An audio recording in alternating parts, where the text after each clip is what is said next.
એ જરા કર્મ સાતા દે છે તમે આ ઓબ્ઝર્વરને અમને સાંભળીને જાજો એટલે ખાસ તમે યાદ રાખજો આ લોકો અમે તો દાવો કરી દીધો છે લોકોને કોણ કહે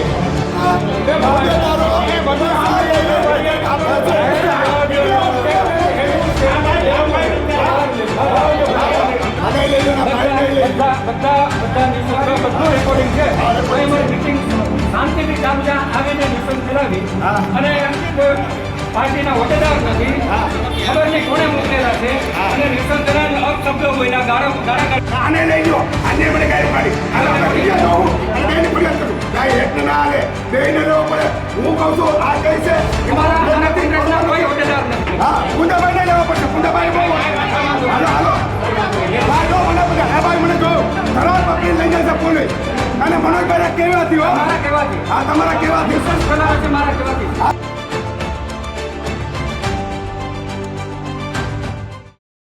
રાજ્યની અંદર એક તરફ સ્થાનિક સ્વરાજ્યની ચૂંટણીના પડઘમ વાગી ચૂક્યા છે. તમામ પક્ષો જે છે તે હવે તડામાર તૈયારીઓ કરી રહી છે, કારણ કે નગરપાલિકાને આ ચૂંટણી જીતવી એટલી જ તમામ પક્ષો માટે મહત્વની છે. વાત જુનાગઢની કરવી છે કે જ્યાં કોંગ્રેસની અંદર જ હવે આંતરિક વિખવાદ ચાલુ થઈ ગયો છે. પૈસાની લેતી દેતી મામલે એક સભાની અંદર ભખડમ મચી ગયો હતો. આરોપ પ્રત્યે આરોપ લગાડવામાં આવ્યા હતા, તેના વિશે ચર્ચા કરવી છે. નમસ્કાર, આપ જોઈ રહ્યા છો ન્યૂઝ રૂમ ગુજરાત અને આપની સાથે હું છું ભાવિક. પહેલા તો તમે અમારી ન્યૂઝ રૂમ ગુજરાતને યુટ્યુબ ઉપર સબસ્ક્રાઇબ ન કરી હોય તો અમારી ચેનલને અત્યારે જ સબસ્ક્રાઇબ કરી લો, બેલ આઇકનને દબાવી દો, જેથી કરીને પડે પડના સચોટ સમાચાર તમને તમારા મોબાઈલ પર તરત જ મળી રહે. સવારથી જ જૂનાગઢમાં કોંગ્રેસના નવનિયુક્ત અધ્યક્ષ અમિત પટેલના અભિવાદન સમારોહની ચર્ચાઓ ચાલી રહી હતી અને આ સમારોહમાં બબાલ થઈ હતી. કોંગ્રેસના કાર્યકરે બબાલ મચાવી દીધી હતી. હવે વાત કરો કે કોંગ્રેસના એ કાર્યક્રમની અંદર કોંગ્રેસના જે કાર્યકરે ધમાલ મચાવી દીધી. શહેર કોંગ્રેસ પ્રમુખ મનોજ જોશીએ પૈસાની લેતી દેતી કર્યાના આરોપ લગાડ્યા છે. બબાલ કરનાર કરશન સોલંકી નામના કાર્યકરની પોલીસે અટકાયત કરી લીધી હતી. એ જ સમયે જુનાગઢ શહેર કોંગ્રેસ કાર્યાલય ખાતે શહેર કોંગ્રેસના નવનિયુક્ત અધ્યક્ષ અમિત પટેલનો પદ ગ્રહણ સમારોહ હતો, જે અંતર્ગત શહેર કોંગ્રેસ કાર્યાલય ખાતે કાર્યક્રમમાં આયોજન હોય છે અને મોટી સંખ્યામાં કોંગ્રેસના હોદ્દેદારો અને કાર્યકર્તાઓ ઉપસ્થિત રહ્યા હતા. આ તકે કરશન સોલંકી નામના કથિત કોંગ્રેસ કાર્યકરે બબાલ મચાવી હતી અને શહેર કોંગ્રેસ પ્રમુખ મનોજ જોશી ઉપર પૈસાની લેતી દેતીના આરોપ લગાડ્યા હતા અને હાજર અન્ય હોદ્દેદારો હતા એમની સાથે પણ તું મેમે કરી હતી, જેને લઈ પોલીસે બબાલ મચાવનારા કરશન સોલંકીની એ જ ઘડીએ અટકાયત કરી હતી. શું બબાલ થઈ હતી એ પહેલા વિડીયોમાં જુઓ. એ જરા કર્મ સાતા દે છે તમે આ ઓબ્ઝર્વરને અમને સાંભળીને જાજો એટલે ખાસ તમે યાદ રાખજો આ લોકો અમે તો દાવો કરી દીધો છે લોકોને કોને કહે છે તમે જરા અમારે સાંભળીને જાજો આજે આ લોકો ઉમેદવાર નક્કી કરશે.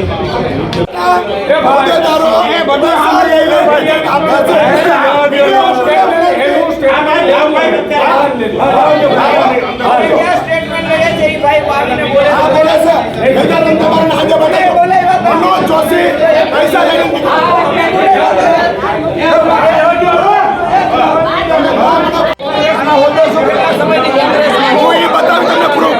મને જુનાગઢ તાલુકાના પ્રમુખ મંત્રી તરીકે નિમેલ છે, મારી પાસે સર્ટિફિકેટ છે. જેના માટે એ તો કરવા દો કાર્ય વિનુભાઈ અમે કર્યા હતા. 2 મિનિટ ચાલુ અને મનોજભાઈ જોશીએ મને ગાય ઉપાડી એના નામે મારે ફરિયાદ કરવાની થાય છે. એટલે મનોજભાઈ અમને પોલીસ આવે એટલે મનોજભાઈ બધું રેકોર્ડિંગ છે. આવો તમારો કોઈ કોંગ્રેસનો અસામયિક થશો ભાઈ, બધા રેકોર્ડ કરો, રેકોર્ડ કરજો ભાઈ. આપણા માણસે રેકોર્ડ ચાલુ રાખો, રેકોર્ડ કરજો. તુકારા આપણે ગાયરું કાઢે છે વિડિયો રેકોર્ડ બધા પ્રૂફ છે. આ માણસ આ વ્યક્તિ મને લઈ લો બધા નિશંક બધું રેકોર્ડિંગ છે. અમારી મીટિંગ શાંતિથી ચાલુ આવીને નિશંક ફેલાવી અને પાર્ટીના હોદ્દેદાર નથી, ખબર નહીં કોણે મોકલેલા છે, અને નિશંક ધરાને અપશબ્દો બોલ્યા, ગાળા આને લઈ લ્યો, આને મને ગાયરો કાઢી હાલો આપણે ફરિયાદ તો હું અને બેને ફરિયાદ કરું ભાઈ એકને ના હાલે બેને લેવો પડે હું કહું છું આ કઈ છે અમારા કોંગ્રેસના કોઈ હોદ્દેદાર નથી. હોદ્દેદાર ન હોય તો એનો પ્રૂફ ના દઈને અમારું કામ શરૂ થાય. ના બધું રેકોર્ડિંગ કે મીડિયાનું રેકોર્ડિંગ પરીક્ષા તો આ પ્રૂફ થાય બેને લઈ લો આપ પૂરું કરો. ના એ કોઈને કે તમારે કઈ પ્રૂફ કરવા થઈ એકના વ્યક્તિને આવ આ અમારી પ્રિમાઇસિસ છે, હું ફરિયાદી છું. હા કોંગ્રેસ કોઈ ફરિયાદી છું સમિતિનો કોઈ હોદ્દેદાર. ફરિયાદી છું ભાઈ બેને લઈ લો બેને લઈને પૂજા ચાલુ છે બેને ફરિયાદીમાં લઈ લો હાલો બે હાલો હું આપી દો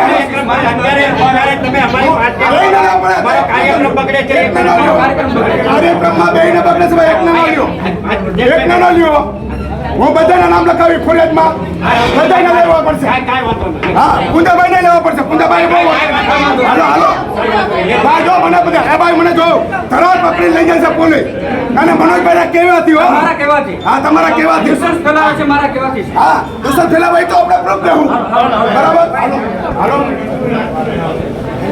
કે ભાઈ કોંગ્રેસ પાર્ટી ટિકિટ દે તો દાવેદાર હોય એને ટિકિટ દે આજે હું 30 વર્ષથી કોંગ્રેસ પાર્ટીનું કામ કરું છું કોંગ્રેસ પાર્ટીના વરેલો છું તે છતાંય મનોજ મને ટીકારે ઉકારે બોલે કે તું કોઈ હોદ્દેદાર નથી નીકળી જા બહાર અને મનોજ છે ને પૈસા લઈ અને અમારા એરિયામાંથી ટિકિટ ફાઇનલ કરે વોર્ડ નંબરમાં વોર્ડ નંબર 13 માંથી મનોજ રૂપિયા લઈ લઈ ટિકિટ દે છે આજે તમે શું કરવા અહીંયા આવ્યા હતા? હું અહીં રજૂઆત કરવા આવ્યો તો બધા આ ઓબ્ઝર્વરને અરે શું ભાઈ થયું? તમે શું થયું શું કે તમે છે ને ભાઈ ટિકિટ દો તો કોઈ એવા સારા વ્યક્તિને ટિકિટ દો કે જે એને લાયક હોય હવે જે શું જીતીને થયું? બતાવે. હવે શું થયું? હવે મનોજભાઈ એમ કહે છે કે અમારી પાર્ટીમાં ભાજપનો માણસ આવ્યો છે અને અમારે આ નવો વિકેટ કરે અમારી પાર્ટીનો તમારો માણસ હોદ્દો શું છે કોંગ્રેસમાં? મારી પાસે હોદ્દો છે મારી પાસે સર્ટિફિકેટ બેઠું છે હું શહેરમાં મને આ લોકોએ કઈ નિમણૂક આપી હતી ને મંત્રી તરીકે નિમણૂક આપી હતી મારી પાસે સર્ટિફિકેટ છે અને એ સર્ટિફિકેટ 20 વર્ષ થયા છે આપું તમને હું હોદ્દો નહીં બરોબર અને આ ભાઈ કઈ માણસ નથી તે બાપુજીના કે ભાઈના કે કાકાના કે વિનુભાઈ અમીપરાના હસ્તાક્ષરો છે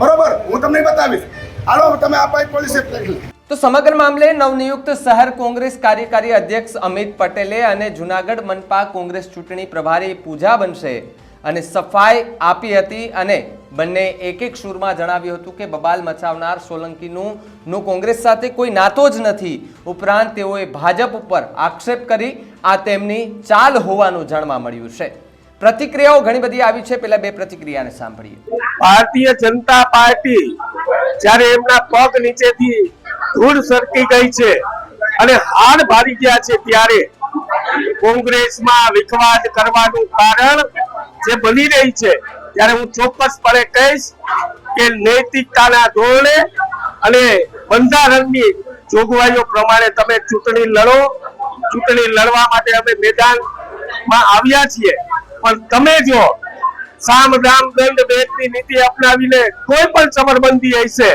અને જુનાગઢમાં અમારા ઉમેદવારોને જો ડિસ્ટર્બ કરવામાં આવ્યા તો તમામ રીતે કોંગ્રેસ પાર્ટી ચૂંટણી લડતા આવડે છે પણ જુનાગઢની પ્રજાને વિનંતી કરું છું કે ભારતીય જનતા પાર્ટીના લોકો ડરી ગયા છે ત્યારે ચોક્કસપણે એ જે કાવા દાવાઓની રાજનીતિ કરે છે અને કાર્યાલયે ભારતીય જનતા પાર્ટીના માણસોને મોકલી અને અમારો ખોટી રીતે વિરોધ કરી રહ્યા છે ત્યારે ચોક્કસ કોંગ્રેસ પાર્ટીના સદસ્ય નથી ભારતીય જનતા પાર્ટીના કહેવાતા આગેવાનો દ્વારા મોકલવામાં આવ્યા છે ત્યારે ચોક્કસપણે હું કહીશ કે ભાજપ આ કૃત્ય કરવાનું બંધ કરી દે જે અમારા ઉમેદવારો છે અમે વહેલીમાં વહેલી તકે જાહેરાત કરવાના છીએ ઉમેદવારો એક રોડમાં 4 ને દેવાના પણ તમામ સમાજને આ વખતે કોંગ્રેસે પહેલી વાર તમામ સમાજને વિશ્વાસમાં લઈ આગેવાનોને વિશ્વાસમાં લઈ ટિકિટની વહેંચણીનું કામ કર્યું છે ત્યારે ચોક્કસપણે અમને આશા છે દેશ કોંગ્રેસના સન્માનનીય પ્રમુખ શક્તિસિંહભાઈ ને શહેર કોંગ્રેસ પ્રમુખ મનોજભાઈએ દરખાસ્ત કરી આજે અમારા મને કાર્યકારી પ્રમુખ તરીકેની જવાબદારી પ્રદેશ કોંગ્રેસ દ્વારા આપવામાં આવી છે ત્યારે અમારા પ્રભારી સન્માનનીય પૂજાભાઈ વંશ વિરજીભાઈ ઠુમર જયંતભાઈ સોરા અને પ્રદેશના ઉપાધ્યક્ષ હીરાભાઈ જોતવાની ખાસ ઉપસ્થિતિમાં કાર્યકારી પ્રમુખ તરીકેનો આજે જવાબદારી સંભાળી છે જુનાગઢમાં મહાનગરપાલિકાના ઇલેક્શન અમે 100% કોંગ્રેસની બોડી બેસવા જઈ રહી છે ત્યારે 100% જુનાગઢની પ્રજાની જે વેદના છે એમની જે વ્યથા છે એના માટેથી હું જુનાગઢની પ્રજાનો, કોંગ્રેસના સૌ કાર્યકર મિત્રોને, આગેવાનોનો આભાર માનું છું. આજે જે જવાબદારી આપી પૂરી નિષ્ઠાથી નિભાવીશ. પણ જુનાગઢની પ્રજાને વિનંતી કરું છું કે જુનાગઢને એક વિકાસની દિશામાં લઈ જવું હોય, જુનાગઢમાં આપણે એક જૂનો જે ગિરનાર છે એનો વિકાસ કરવો હોય તો 100% આ વખતે કોંગ્રેસના ઉમેદવારો સ્વચ્છ છબીવાળા, અને અમે લોકો જે બોડી બનાવી રહ્યા છીએ ત્યારે હું આપ સૌ લોકોને વિનંતી કરું છું કે પંજાના નિશાન સામે તમે ઉમેદવારને મત આપી અને અમારા ઉમેદવારને વિજય બનાવો. એ જ અભ્યર્થના છે.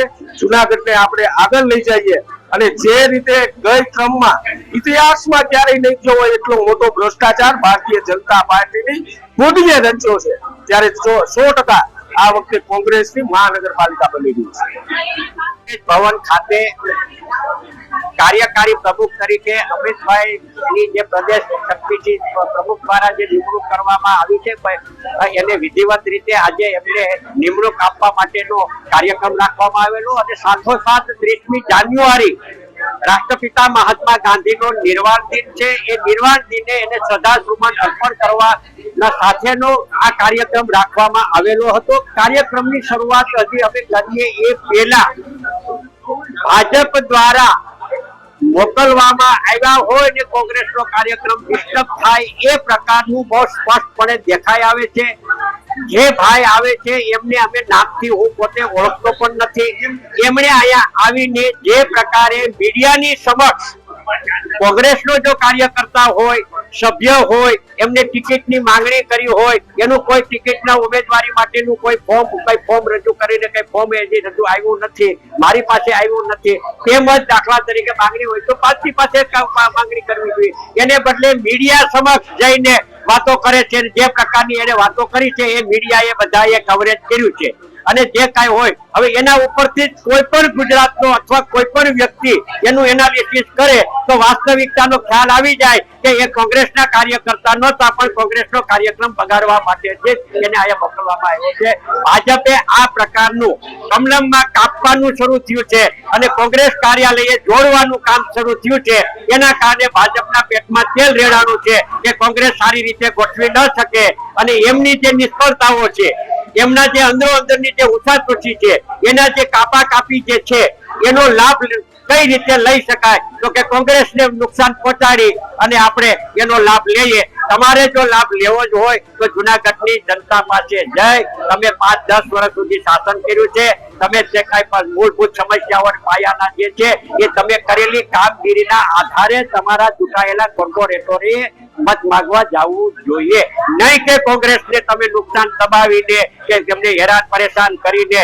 પણ તમારી ગમે તે પ્રકારની દાદાગીરી હશે તો એમાં કોંગ્રેસ છે એ દીવાની નથી. અમે મક્કમતા પૂર્વક તમે જે કાંઈ કરશો એનો અમે સામનો કરી અને જુનાગઢની જનતાની વચ્ચે જવાના છીએ, અને જુનાગઢની જનતાના આશીર્વાદ આ મહાનગરપાલિકાની ચૂંટણીમાં કોંગ્રેસને અને કોંગ્રેસના ઉમેદવારોને મળશે, એમાં કોઈ શંકાને સ્થાન નથી. મહત્વનું છે કે આગામી મનપાની ચૂંટણી અંતર્ગત કોંગ્રેસ દ્વારા અમિત પટેલને મોટી જવાબદારી આપવામાં આવેલ છે, જે અંતર્ગત વિધિવત રીતે આજે તેમનો પદ ગ્રહણ સમારોહનું આયોજન કરવામાં આવ્યું હતું. અને આ તકે અમિત પટેલે આગામી ચૂંટણી એટલે કે જુનાગઢ મનપાની ચૂંટણીમાં કોંગ્રેસની ભવ્ય જીતનો ભરોસો પણ વ્યક્ત કર્યો હતો.